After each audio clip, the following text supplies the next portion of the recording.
The rise of air taxi companies poses challenges to passenger planes. Aircraft leasing company Avalon has said that the rapid expansion of air taxi companies could reduce the demand for passenger planes. According to Reuters, the head of the Irish company Avalon has said that the leasing company has invested $2 billion in air taxis. With the launch of 1,000 electric aircraft, vertical takeoff and landing, manufactured by the British company Vertical Aerospace, Avalon will become the owner of several aircraft.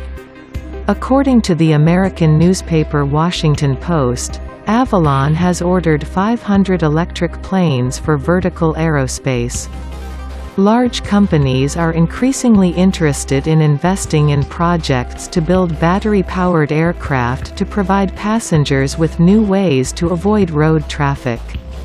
Companies providing commercial air travel also face stiff competition due to high-speed trains operating in most countries, but Avalon chief Donal Slattery said competition between the companies involved would now be in the air.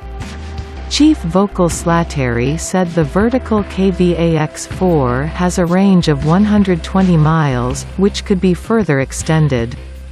He said that the existing aircraft manufacturing companies would face a challenge when the range of VAX-4 would be increased from 400 to 500 miles. The introduction of the electric air taxi service will also affect the use of helicopters, said Donal Slater. It will be a machine that is 100 times quieter and does not emit any kind of engine, he said, referring to the electric plane.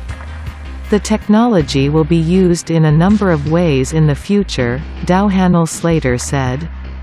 He added that using this technology, there will be zero emissions into the atmosphere.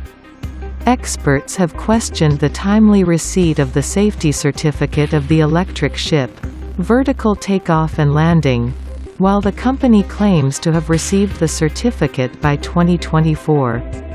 Kindly subscribe my YouTube channel and kindly click the bell icon for future updates. Thank you.